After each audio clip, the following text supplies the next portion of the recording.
Don't move, sir. Hands where I can see them. The officer's command cut through the morning like a warning shot. Daniel didn't blink. He was standing in front of his own gate. The woman holding the spray can smirked, red paint dripping down her fingers. "I told you," she said, voice shaking with satisfaction. "He doesn't belong here." Before we continue, where are you watching from? Drop your city or country in the comments below. And if you believe in dignity and justice, hit like and subscribe. These stories spark change, and we're glad you're here. Now, back to Daniel. It was 9:14 a.m. in North Dallas. Sunlight bounced off luxury cars, sprinklers whispered across trimmed lawns, and peace pretended to exist until that sound. Psst! A hiss of red paint on beige stone. Karen Whitmore, president of the Neighborhood Association, still in her silk robe, had decided to protect her street. She saw Daniel Rhodes, a black man in a dark suit, standing outside a newly renovated mansion and called the police before he could speak a word. "This man's vandalizing property," she told dispatch. Within minutes, Officer Brent pulled up, hand already on his cuffs. He didn't ask for ID, didn't ask for proof, just believed the loudest voice. When Daniel calmly said, "This is my house," Karen laughed. "Right, and I'm the governor of Texas." Then she uncapped the can again and scrawled across the wall, "Not welcome." The red letters bled like open wounds. Daniel watched them drip, silent. He'd seen this before, the same suspicion, the same disbelief back when he was 23 and trying to buy his first apartment. Different place, same stare. He turned to the officer. "Are you going to stop her?" Brent smirked. "She says you broke in, that's all I need." "You didn't even check the deed." "Don't need to." Karen tilted her head, her voice sharp. "You people always play the victim. Maybe next time you'll think twice before sneaking into gated communities." Quote. Daniel exhaled slowly, hands still up. "You're making a mistake." "Oh yeah?" she sneered. "Why's that?" He met her eyes, unflinching. "Because everything you just did is being recorded, and you did it on camera, on my property." For the first time, Karen's grip faltered. The paint hissed out in a broken line. The officer looked down at his radio, confused. And Daniel, calm, centered, deliberate, lifted his wrist slightly. The small blue light on his smartwatch blinked. Recording, 9:17 a.m. The street fell silent. Justice hadn't arrived yet, but it had just been set in motion. The sirens faded, but the tension didn't. Daniel stood by the gate, the words "not welcome" still bleeding down the stone, red against beige, proof against denial. Officer Brent paced like a man who'd realized he might be wrong but refused to admit it. "Sir, until we can confirm ownership, I'm going to have to ask you to stay right here." Daniel glanced at his watch, 9:22 a.m. "Of course," he said quietly. "I'm not going anywhere." From across the street, curtains fluttered. Phones appeared like eyes in the dark. One of the kids from 2 doors down, Ethan, whispered to his mother, "Mom, he lives there, right?" She hushed him fast, but she didn't deny it. Karen, still holding the dripping can, stepped back to admire her work. "Now maybe people will know who really belongs here," she said, smiling for the camera she didn't realize was live. Because 2 houses over, someone was streaming. A teenage girl named Mila had been filming the entire thing for TikTok, her caption, "OA Queen calls cops on homeowner. Wait for it." The video hit 12,000 views before the first commercial break on the local news. Daniel noticed the phone light flash and exhaled through his nose. "So that's how fast the world moves now," he murmured. "Excuse me?" Brent asked. Daniel looked up. "Nothing. Just making sure you spell my name right in your report. Rhodes. The officer frowned. "Why would I need to spell it?" Daniel didn't answer. Karen suddenly gasped as a black SUV turned the corner. It was sleek, tinted, unmistakably corporate. 2 men stepped out, both in dark suits, badges clipped to their belts. "Good morning, Miss Whitmore," one of them said, voice calm but cold. "We're with Rhodes Capital Security Division." Brent straightened. "Security Division? For what?" The taller agent replied evenly, "This property and its owner." He turned toward Daniel and added, "Mr. Rhodes, we received your alert. Protocol sequence is active." Karen froze, the spray can slipping from her hand and clattering to the pavement. "Wait, what do you mean, owner?" Daniel didn't move. He just brushed a drop of paint off his sleeve. "I told you," he said softly. "You're making a mistake." The agents began taping off the front lawn. One unfurled a small corporate flag, white and silver, that read Rhodes Holdings. Private reconstruction site. Brent's face drained of color. "You're telling me this entire block," Daniel nodded, "was recently acquired by my firm. Closing documents filed last Thursday." Karen's voice cracked. That's impossible. Daniel finally met her eyes. You should have read your HOA newsletter. I wrote the foreword. Mila's phone kept streaming. Viewers flooded the comments. That's him. He owns the company that bought half of Dallas North Estates. The neighborhood had fallen silent. No barking dogs, no engines, no chatter, just the hum of Daniel's control returning, second by second. He turned to Brent, voice calm but heavy. You came to arrest a man for standing on land he owns. How do you plan to write that in your report? The officer opened his mouth, but no words came out. Karen whispered almost to herself, You set me up. Daniel shook his head. No, I gave you a chance to act right. A drone camera buzzed overhead one of the security teams. It caught everything, the paint, the cuffs, the disbelief. And somewhere between the shutter clicks and the silence, justice began to tilt in his direction. The street was quiet, too quiet for what had just happened. Neighbors who had once waved every morning now stood frozen behind hedges, phones trembling in their hands. The word was out.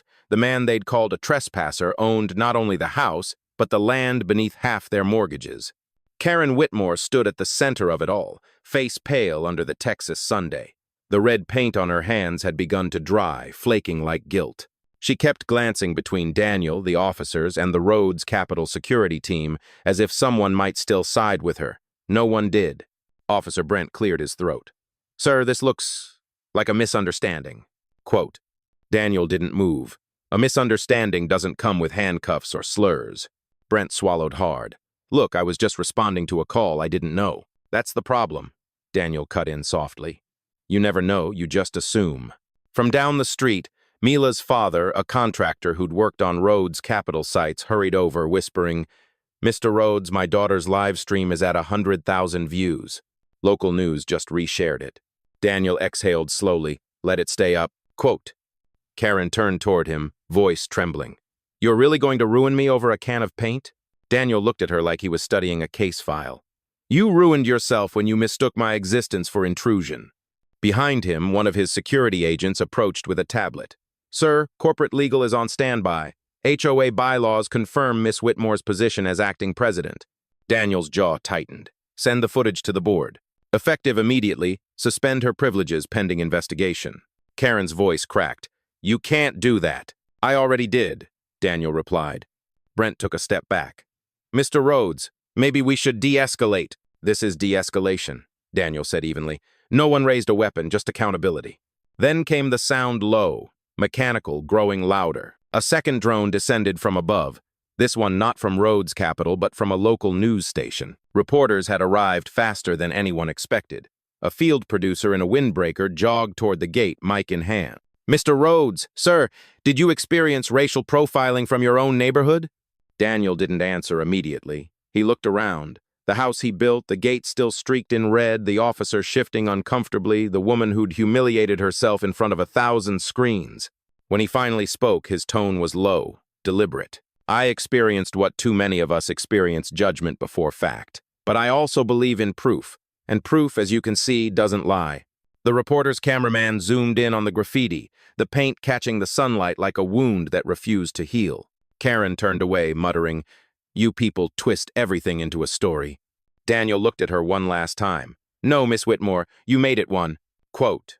Behind him, the Rhodes flag fluttered under the midday wind, its silver crest glinting against the red stains. Then his phone buzzed. Carla Evans, his executive assistant. Daniel, Corporate HQ just issued a press statement. They're labeling this an official compliance incident. Public is rallying behind you. He nodded once, eyes still on the ruined wall. Good. Then let's make it count. Kai. And as the cameras rolled, Daniel stepped forward not to pose, not to perform, but to reclaim what was his. For the first time that morning, the neighborhood fell completely silent. The kind of silence that follows a verdict no one can appeal. The crowd had grown. What started as a few curious faces behind blinds had become a small audience gathered along the curb. Every phone was up now, every lens locked on Daniel Rhodes, the man they'd all misjudged in real time. Karen Whitmore stood near the mailbox, arms crossed, lips trembling. Her confidence, once loud, weaponized, had collapsed into silence.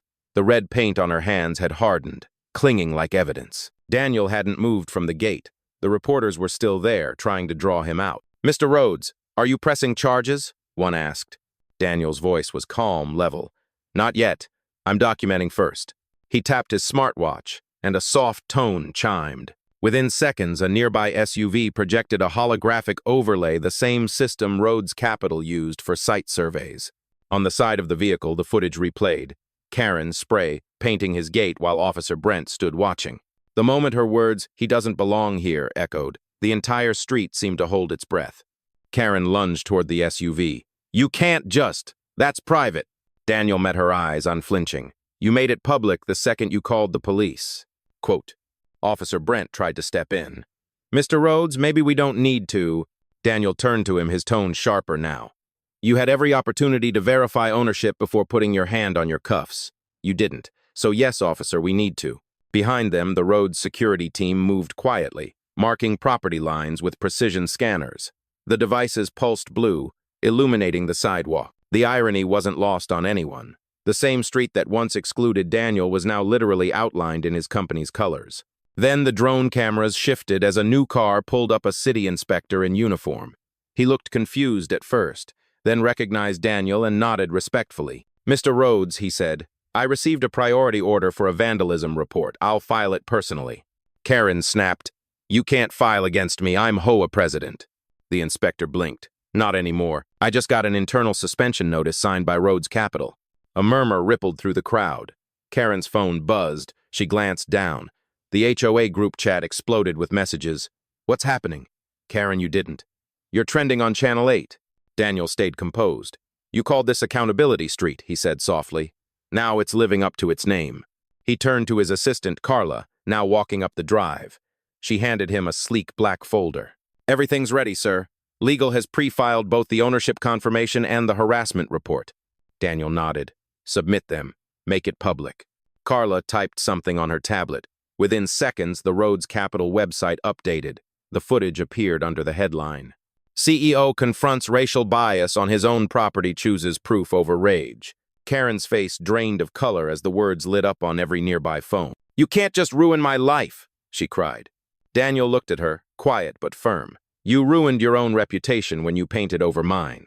A gust of wind swept through the street, carrying the faint scent of drying paint and the heavy weight of consequence. For the first time that morning, Daniel smiled not in victory but in closure. "Now," he said, turning toward the cameras, "let's rebuild what was broken, starting with the truth." The crowd didn't clap, didn't cheer. They simply watched in silence, realizing justice could speak softly and still be heard everywhere. The sun had climbed higher now, baking the street in a harsh, honest light. Every detail of what had happened was visible: the red paint, the shattered pride, the quiet reckoning of a neighborhood that could no longer pretend it hadn't seen. Daniel Rhodes stood near the gate, still in the same position he had taken an hour earlier. Calm, centered, in control. The noise around him had shifted from outrage to awe. Reporters were gone. Corporate security remained. Officer Brent leaned against his patrol car, writing something in his notebook but clearly lost in thought. His partner had shown up 20 minutes ago, whispering, "Man, this is going viral," before stepping aside. Karen Whitmore was still there, pacing, her phone pressed to her ear. "No, listen to me, he's twisting this." "I was protecting the neighborhood," she hissed, glancing over her shoulder at Daniel. "Yes, I called the police, because he looked suspicious. That's not a crime, that's—" She stopped, her voice cracked. Whoever was on the other end had hung up. Daniel's assistant, Carla, emerged from the SUV, tablet in hand. "Sir, the clip has crossed 2 million views in under 40 minutes. Corporate channels are echoing it with the official statement." Daniel nodded slowly. "And the HOA board?" "4 resignations so far. The rest are requesting a meeting." Karen turned sharply. "You can't just dismantle an entire association because of this." Daniel looked at her with the same measured patience he used in boardrooms. "I'm not dismantling anything. I'm rebuilding it, without bias, without fear. Maybe that's new for you." A ripple of murmurs swept through the remaining neighbors. Some avoided eye contact. Others nodded quietly, shame written across their faces. Just then, Ethan, the little boy from 2 doors down, walked toward the gate, holding something in his small hand. His mother tried to stop him, but he slipped free and stood in front of Daniel. "Mister," he said, voice small but clear, "my dad said you built half the city. Why didn't they know that?" Daniel crouched down, meeting his eyes. "Sometimes people only see what they expect to see," he said gently. "That's why we show them who we are instead." "Quo!" The boy smiled a little and held out a napkin. On it, in messy handwriting, were 3 words, "I'm sorry, mister." Daniel took it like a contract. "Thank you," he said. "You're already doing better than most adults today." Behind them, Carla's earpiece buzzed. "Sir, legal is ready to proceed with charges if you approve." Daniel straightened. "Not yet. We'll start with reform before punishment." Karen scoffed. "Reform? You think you're the hero?" Daniel turned to her, eyes steady. "No, I think I'm the reminder." The air hung still again. Even Brent looked up from his notebook, unsure what to say. Carla handed Daniel another document. "Last thing, sir. The press wants a closing comment for the evening edition." Daniel paused, looking back at the wall, still scarred but standing. "Tell them this. Justice isn't about revenge. It's about recognition." Quote.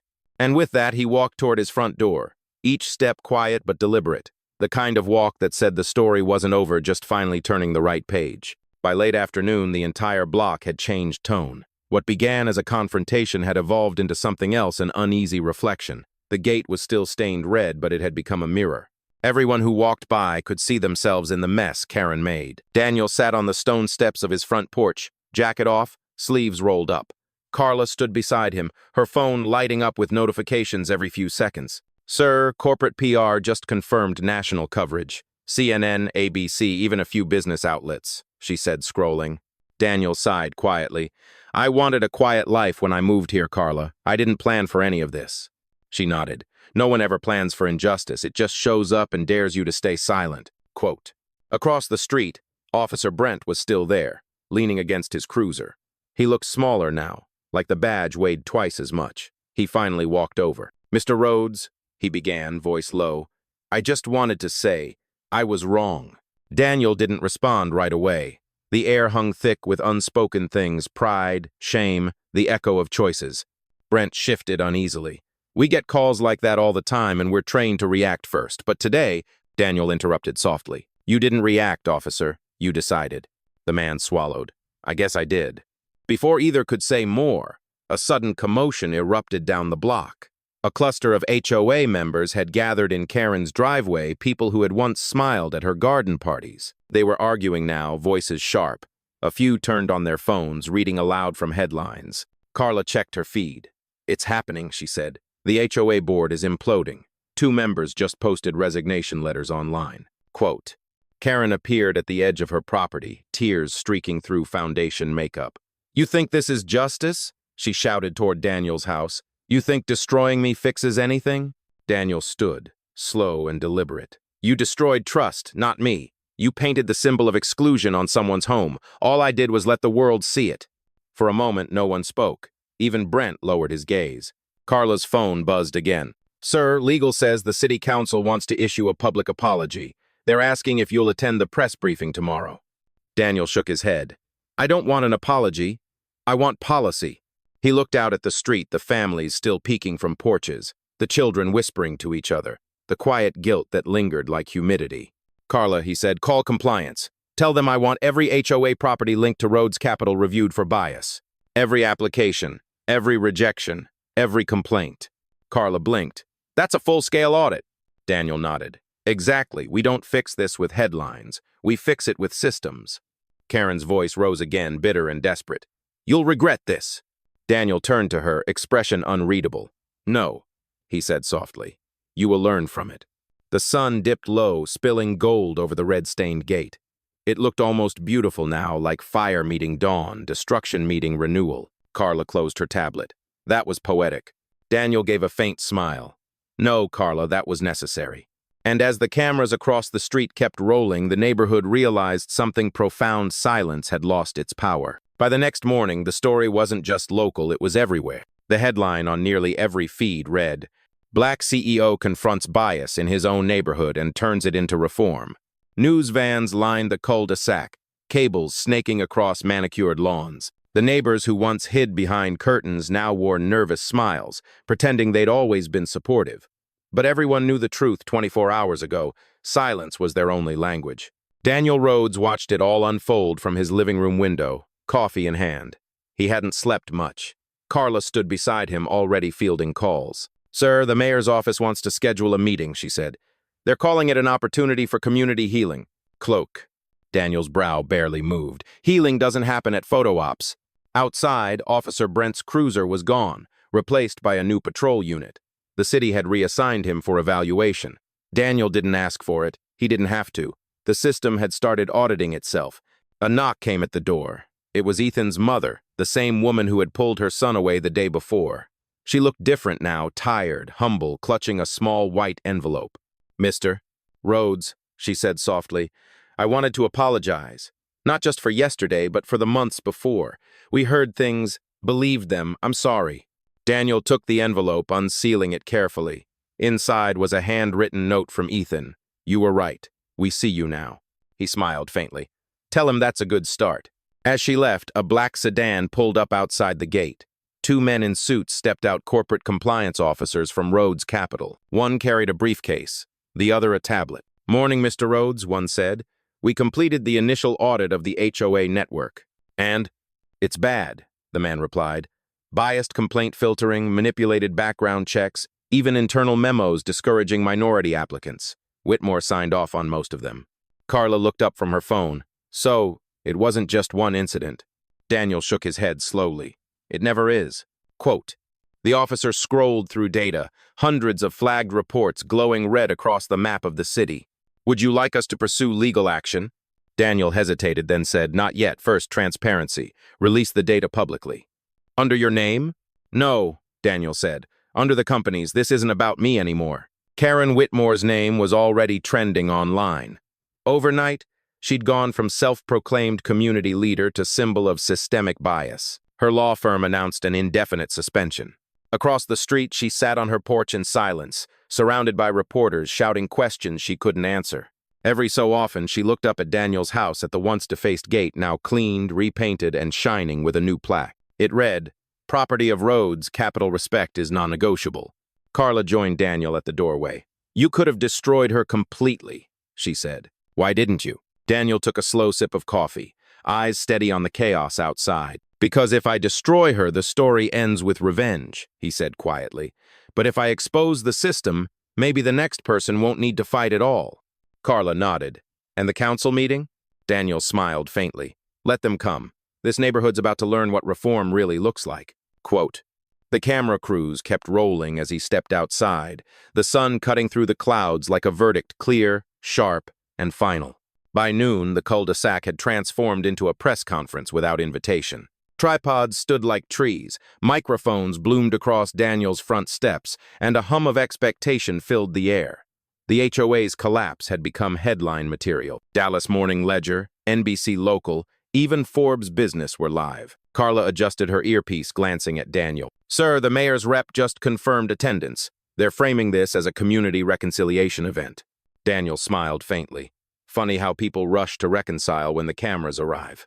He stepped out into the sunlight wearing a charcoal gray suit, crisp white shirt unapologetically composed. The once stained gate behind him had been polished, repainted, and engraved with the company's emblem. It was no longer a mark of humiliation. It was a monument. The mayor's liaison, a man named Eric Sloan, approached with outstretched hand. "Mr. Rhodes, thank you for agreeing to this on short notice." "I didn't," Daniel said calmly. "I agreed to accountability, not theater." A ripple of murmurs spread through the reporters. Carla, standing a few steps behind, whispered, "Perfect tone, controlled heat." Eric cleared his throat. "Right, we're here to promote dialogue." Daniel turned slightly toward the crowd. "Then let's start with honesty." Quote, he looked out at the faces, neighbors, officials, journalists, all reflecting discomfort under his steady gaze. "Yesterday, a woman decided that my presence here was a threat. She wasn't alone in that belief. Every system that validated her instinct shares responsibility, the HOA, the local enforcement, and every silent neighbor who watched." The words hit like a courtroom verdict. Cameras flashed. Even the wind seemed to still. Karen Whitmore appeared at the end of her driveway, guarded by two colleagues and a shaky composure. Her lawyer tried to keep her back, but she stepped forward anyway. "Mr. Rhodes," she called out, "I've already issued a public apology. What more do you want?" Daniel turned toward her, his tone sharp but steady.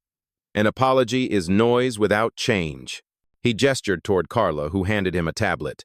"According to the audit released this morning, 8 complaints in this neighborhood alone were dismissed under your signature. Every single one came from homeowners of color. Every dismissal used the same phrase, non-conforming to community standards. Karen's face went pale. Those were procedural rejections. Daniel's gaze didn't waver. They were bias in paperwork form. Gasps rippled through the reporters. One woman in the crowd raised her hand. "Mr. Rhodes, what happens now?" Daniel exhaled slowly. "Now we reform." He turned to Carla. "Announce it." Carla nodded, tapping her screen. "Effective immediately, Rhodes Capital will oversee an independent community review board for every HOA it manages across Texas. Residents can report discrimination directly. No gatekeeping, no filters." A murmur of approval spread through the crowd. Eric Sloan smiled nervously. "That's a bold move, sir." Daniel corrected him. "It's overdue." Quote. Karen's lawyer whispered something to her, but she ignored him. "You've made your point," she said bitterly. Daniel's voice softened. "No, Miss Whitmore, you made my point." He turned back to the cameras, the Texas sun glinting off his watch. "Respect isn't a favor. It's a right, and I don't need to demand it, I just need to enforce it." The crowd went silent. Carla stepped forward, whispering, "That line will trend for days." Daniel smiled faintly, then let it. "Maybe someone who needs to hear it finally will." And as the first cheer broke from the back of the crowd, Daniel didn't raise his hands or bow. He simply looked up at the clear sky and whispered to himself, "Now we begin." The next 48 hours felt less like aftermath and more like revelation. What had started as a neighborhood incident had become a national conversation. News anchors debated the Rhodes Principle. Pundits dissected leadership through composure, and social feeds pulsed with clips of Daniel saying, "Respect isn't a favor, it's a right." But inside the house, things were quiet. Daniel preferred it that way. The cameras were gone, the reporters had moved on, and only Carla remained steady, alert, running command central from the kitchen island. "Sir," she said, eyes on her tablet, "the independent review board site crashed twice this morning. Too many submissions." Daniel looked up from his coffee. "Submissions or confessions?" "A mix of both," she said. "Half the reports are from homeowners describing discrimination in other HOAs. The other half are staff admitting to ignoring them." Daniel's gaze lingered on the steam rising from his cup. "That's what truth does, it multiplies when it's free." Carla hesitated. "There's something else. Corporate counsel wants to know how you'd like to handle the disciplinary actions. Some of the names are powerful, old money, influential." Daniel smiled faintly. "Then they can afford accountability." Before Carla could respond, a car door slammed outside. Through the window, Daniel saw a familiar figure, Officer Brent, walking up the driveway. His uniform was gone. He wore plain clothes and carried an envelope. Daniel opened the door before Brent could knock. "Mr. Rhodes," Brent said quietly, "I wanted to bring this in person." He handed Daniel the envelope. Inside was a typed letter, his resignation. "I thought you were reassigned," Daniel said. "I was, but that doesn't erase what I did. I froze when I should have questioned. So I'm done until I learn how not to repeat it." Daniel studied him for a long moment, then extended his hand. "You can't undo it, officer, but you can rebuild." Brent shook his hand, eyes glistening. "You already did, sir." When he left, Carla exhaled. "That was unexpected." Daniel looked out at the street.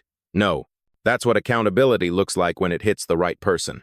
Across the road, a moving truck idled in front of Karen Whitmore's house. Boxes stacked on her lawn, her reputation already in transit.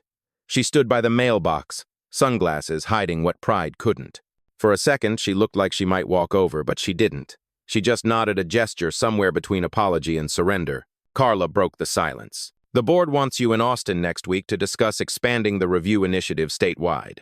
Daniel didn't turn away from the window. "Schedule it. If change is happening, we don't slow it down." He paused, then added, "But I'm not giving another speech. I want the next headline to come from policy, not quotes." Carla smiled. "Already drafted." Outside, the gate glimmered in the afternoon Sunday. The silver Rhodes emblem reflected light across the street, a silent reminder that dignity had moved in, and it wasn't leaving. Daniel leaned against the doorway, arms crossed, finally allowing himself to breathe. "Carla," he said quietly, "make sure that plaque stays polished." She smiled. "Why?" He looked out toward the fading street. "Because when respect becomes visible, people think twice before defacing it." Quote. And for the first time since that morning of red paint and raised voices, the neighborhood finally felt what it had never truly known: peace. By the end of the week, the scandal had shifted from sensation to structure. What once dominated hashtags was now shaping laws. Across Texas, Homeowners associations were scrambling to revise their bylaws, corporate firms were hiring ethics consultants, and the city council had quietly passed what local news called the Rhodes Clause, a provision banning bias-based complaints from being processed without third-party review. Daniel Rhodes hadn't asked for his name to be attached, but there it was etched into civic reform, born from one moment of humiliation that turned into proof. Carla stood beside him in the conference room of the Dallas Municipal Building. The city skyline stretched beyond the glass, sun glinting off towers that, ironically, Rhodes' capital had built years earlier. She handed him a folder. "They've prepared your speaking notes for the council's ceremony. 2 minutes max." Daniel closed the folder without reading. "We're not here to perform, Carla. We're here to confirm the change." Quote, the council chamber was already packed reporters, activists, business leaders, a few wary HOA representatives. When Daniel stepped up to the podium, the room quieted immediately. He didn't clear his throat or thank the officials. He began where the truth had started. 10 days ago, someone called the police because I stood in front of my own gate. I didn't yell. I didn't fight. I just recorded. And that recording did what silence never could. It spoke. Flashes popped. Pens froze mid-note. "I'm not here to celebrate," Daniel continued. "I'm here to remind us that reform isn't gratitude, it's maintenance. Bias doesn't disappear with one law. It hides. It adjusts. So must we." He stepped back from the microphone, refusing applause. The room rose anyway. As he left the dais, Carla whispered, "That line just made the evening news again." Daniel gave a half smile. Then at least the right sentence is trending. Quote, back at his office later that afternoon, he found a letter waiting on his desk, no return address, just careful handwriting. Inside was a short note. "You didn't just save your dignity. You restored mine. Zara, the photographer you inspired." He remembered her name from one of the early audit reports, another woman whose complaint had been buried under Karen's signature. Now she'd reopened her business with funding from the new Rhodes Community Equity Program. Daniel read the note twice, then set it aside. "Carla," he said, "increase the grant fund. Double it. If one voice can start reform, imagine what 50 can do." She smiled. "You sure about that?" "It's not cheap." Daniel glanced at the window where the city lights shimmered like constellations of progress. Neither is ignorance. Outside, another protest was forming, not against him this time, but for him. Hand-painted signs read, "Accountability is good business and the gate stands for all of us." Carla watched from the doorway. "You ever get tired of being the example?" Daniel looked down at his cufflinks, still faintly scratched from the day of the incident. "No," he said quietly. "I get tired of why examples are still necessary." He turned off the lights and stepped out of the office, his reflection vanishing into the glass. But the city outside stayed bright, alive, and finally aware. 2 veckor later, Dallas looked different. Not because of the skyline that was still glass and ambition, but because the tone had shifted. Conversations in coffee shops, offices, even classrooms all carried the same question: what happens next? For Daniel Rhodes, next had already started. The Rhodes Clause had gone statewide, and his company's diversity audit had turned into a national model. But none of it mattered if the people who caused the harm never learned from it. That morning, he was heading somewhere unexpected, the downtown courthouse. Carla drove silently beside him, tablet on her lap. "You really want to be in the same room as her?" she asked. Daniel didn't look up from the window. Accountability isn't about distance. It's about presence. Inside, the courtroom buzzed. The air smelled faintly of old paper and tension. Reporters sat in the back row, pretending not to film. Karen Whitmore stood before the judge, her once proud posture replaced by a hollow stiffness. She wasn't in handcuffs, Daniel hadn't pressed criminal charges, but she was facing a civil ethics hearing, her law license on the line. When the judge entered, the room hushed. Case number 4582, Rhodes Capital Holdings versus Karen Whitmore. The clerk read. Karen's attorney rose first, voice tight. "Your Honor, my client has expressed deep remorse and wishes to settle this matter privately." Quote. The judge turned to Daniel. "Mr. Rhodes, do you accept a private settlement?" Daniel stood, buttoning his suit jacket. "No, Your Honor. Silence is what got us here." A ripple ran through the gallery. Even Karen looked up, startled. He continued, voice steady but firm. "This isn't about money. It's about precedent. Because if this ends quietly, then every homeowners association, every office, every policy that hides behind procedure will stay exactly the same." The judge nodded slowly. "Understood. Proceed." Karen's lawyer sat down, defeated. She tried to speak for herself. "I've lost everything," she whispered, almost pleading. "My firm, my home, my reputation." Daniel met her eyes, calm but unrelenting. "You didn't lose them, Miss Whitmore, you traded them. For comfort, for bias, for power you thought no one would challenge." The words landed like stones in water, quiet but unstoppable in their ripples. When the hearing adjourned, the reporters swarmed. "Mr. Rhodes, what do you hope comes from this?" one shouted. Daniel paused at the courthouse steps, sunlight sharp against the marble.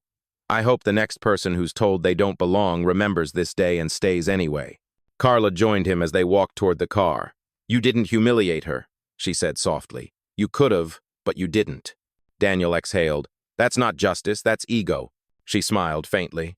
"Still, the city's calling you a hero." He shook his head. "Heroes fix what's broken.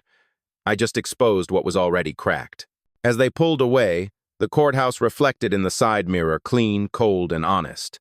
The same way Daniel preferred his victories. Quiet, undeniable, and built to last. 3 months later, the neighborhood was unrecognizable. Not because of new paint or manicured lawns, but because respect had taken root. The Rhodes Capital Review Board had offices in every district. The hotline ran 24 hours, and the phrase Rhodes Standard had entered city policy. Daniel walked the same sidewalk where everything had begun. The gate gleamed now, silver plaque polished, no trace of red. Children biked past it without hesitation, their parents waving instead of whispering. Carla joined him halfway down the path, tablet in hand as always. "It's official," she said. "The governor just signed the State Equality Housing Act. They're crediting you." Daniel smiled faintly. "Then let's make sure they credit the people who reported, not the one who reacted." They reached the corner where Karen's house once stood.